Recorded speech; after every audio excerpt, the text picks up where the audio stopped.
पाकिस्तान के मुनीर साहब, इसके जो पालतू कुत्ते हैं वो वहां नहीं पहुंचे थे। ये अमेरिका का चमचा मुनीर आसिम मुनीर, मुल्ला मुनीर, और असली मकसद था कि मुश्तबा खमैनी की लोकेशन ढूंढना। आप किसी को पीस टॉक में 3 बारी यही ड्रामा हमने देख लिया है। ऐसे नीच लोगों का क्या भरोसा, पीस टॉक के लिए बुलाए मरवा दें। 200-250 के करीब इनकी कैजुअल्टी हुई है अमेरिका की। मुझे एक शक पड़ रहा है कि ये पीस टॉक शायद नहीं करेंगे। उनको मालूम था कि नुकसान होगा। तो इसका मतलब तो फिर युद्ध फिर से हो जाएगा। उसका मतलब युद्ध फिर हो सकता है। ईरान बनाम अमेरिका और इजराइल युद्ध किस दिशा की तरफ जा रहा है, कहां आगे बढ़ रहा है, सीज फायर डील या फिर एक बार और युद्ध के आसार। सवाल ईरान युद्ध को लेकर कई सारे हैं। आज सवालों के जवाब जानने के लिए हमारे साथ खास मेहमान जुड़ने वाले हैं। आइए स्वागत करते हैं major general GD Bakshi sir का।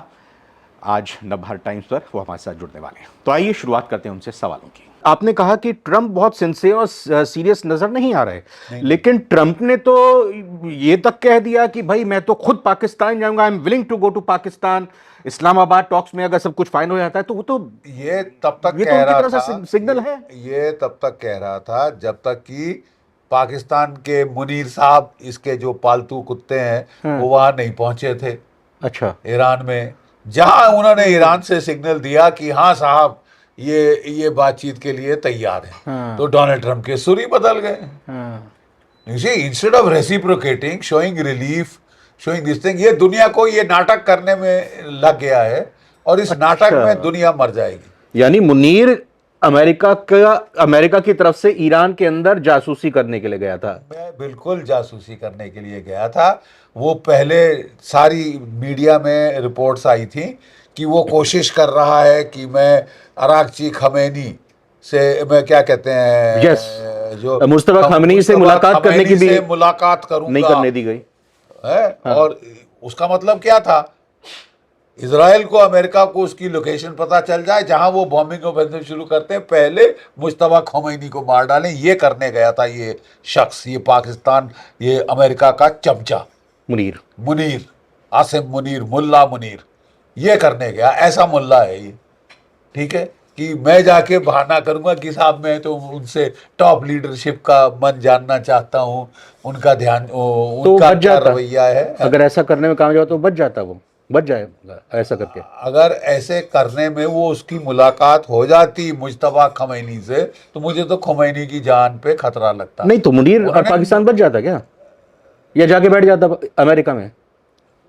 ये तो कहीं में ना कभी इसको अमेरिका जाना ही पड़ेगा। परिवार तो वही है, परिवार तो पहले भेज दिया है। ठीक है साहब। और ईरान भी इसकी दगाबाजी ध्यान से देख रहा है, समझ रहा है, और वो इतने बेवकूफ नहीं है कि उनको मतलब समझ ना आए कि आपकी मंशा क्या है, आप ड्रामा क्या कर रहे हैं, सिंसियर एक्टिंग कर रहे हैं। जाके वर्दी डाल के वहां पहुंच जाते हैं और वहां जाके सिविल सूट में मिलते हैं इसको, ये क्या कहते हैं, वांस को। जेडी वांस के सामने सिविल ड्रेस में है। पाकिस्तान में जब इस्लामाबाद में वांस आए सिविल ड्रेस में, मुनीर साहब पहुंचे, और जब उसके बाद कराची पहुंचते हैं तो फिर ये अपनी फौज की वर्दी में पहुंचते हैं। और ये तेहरान भी जब गए, तेहरान में भी जाने के बाद ये वर्दी से ही उतरे, हाथ में जो आपका केन वगैरह होती है, तो वहां पर भी पहुंचे। डिप्लोमेसी के लिए आप बातचीत के लिए जा रहे हैं और आप वर्दी में जा रहे हैं। क्या मतलब सर, इसका क्या संदेश क्या देना चाह रहे थे? डराना चाह रहे थे, भड़काना चाह रहे थे, क्या समझ? वही तो संदेश ये है कि मैं अमेरिका का संदेश वाहक हूँ, मेरे से डरो, खौफ करो, ये करो, वो करो। और असली मकसद था कि मुश्तबा खमैनी की लोकेशन ढूंढना, उससे मुलाकात करना। इसको फॉलो कर सकते हैं, ये बस घड़ी डालने की। आपको याद है इन्होंने प्रेजेंट की थी घड़ियां, पूर्व सेनाध्यक्ष राष्ट्रपति थे शायद, वो कमांडर आई थिंक, घड़ी प्रेजेंट की थी। पता चला कि साहब वो घड़ी के जरिए मॉनिटर कर रहे थे उसकी लोकेशन कहाँ गया, और उसके पेजर से इजराइल ने उसके ड्रोन से एक्सीडेंट कर दिया, वो हेलीकॉप्टर का सो कॉल्ड एक्सीडेंट, मरवा दिया उसको। तो ये कोई नाटक करते, वहां जाके कोई घड़ी शड़ी देते मेरे ख्याल उनको पहनने के लिए, जैसे कि पहले इन्होंने दी है। बिल्कुल विश्वास के लायक नहीं है। ये सांप सर्प है ये पाकिस्तान का देश।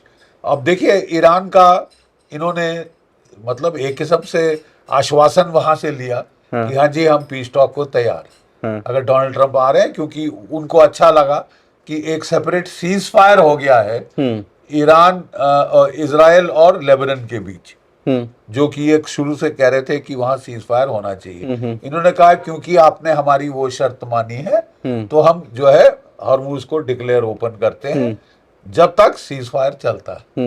22 अप्रैल मतलब 5 दिन रह गए। ठीक है, 5 दिन रह गए।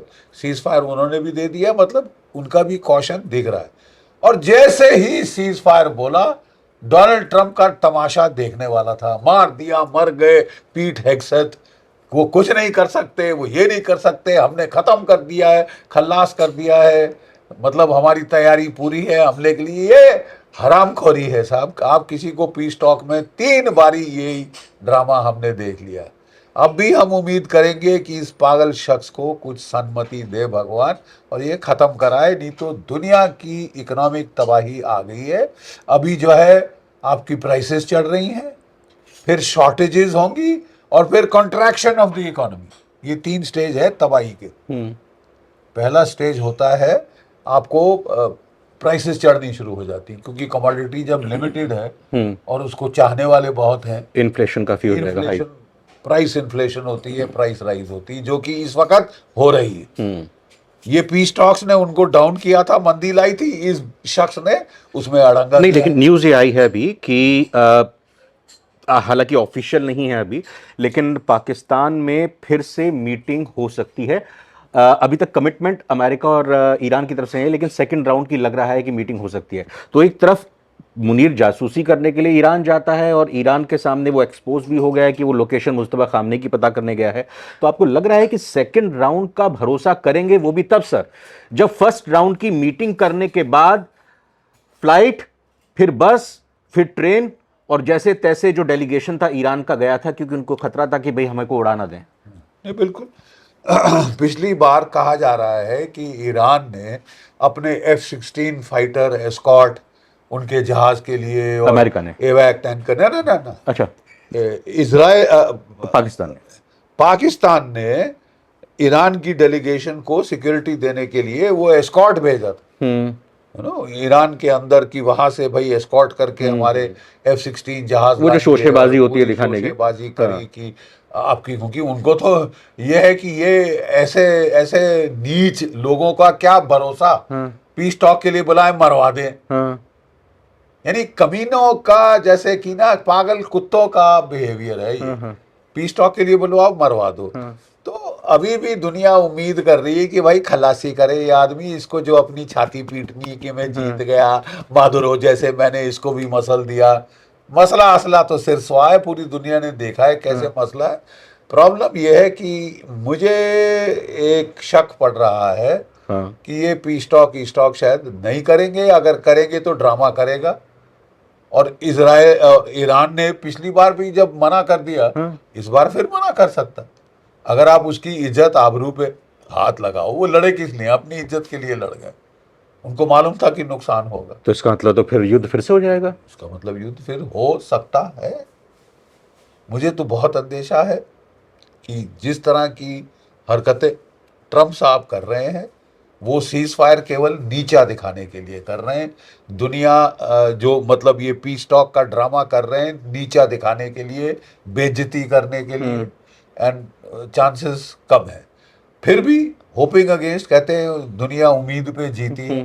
तो हम लोग इसी का इंतजार कर रहे हैं कि भाई अब तू खत्म कर, तेरा नाटक शुरू तैने किया था, बेमतलब का था, तेरे को कख नहीं हासिल हुआ है, कख नहीं हासिल हुआ मान ले इस बात को है ये। और रेजीम चेंज, उसका बेटा आ गया जो कि उससे ज्यादा कट्टर है, क्योंकि वो यंगर है, क्योंकि उसकी फैमिली मार डाली है आपने। तो वो को आपकी तरफ बड़ा प्रो अमेरिका होगा क्या? बकवास करते हैं। तो ये बात जरूर है कि आपने ईरान का नुकसान काफी किया है। अरे जवाब में उसने आपका नुकसान कम नहीं किया, जो आप दुनिया भर से छुपा रहे हो कि 13 पे अटक गई है सुई। 13 आदमी हमारे शहीद हुए हैं, बाकी सब घायल हुए हैं। अस्पताल में मर गए, धीरे धीरे उनकी फैमिली को बता दिया जाएगा। 200-250 के करीब इनकी कैजुअल्टी हुई है अमेरिका की। अच्छा, आप लिख के ले लीजिए। वो जो 380 घायल बता रहे हैं, उनमें से बहुत सारे बेचारे मुझे लगता है जा चुके, ओहो, परलोक से धार चुके। तो ये अपने लोगों से छुपा रहे हैं।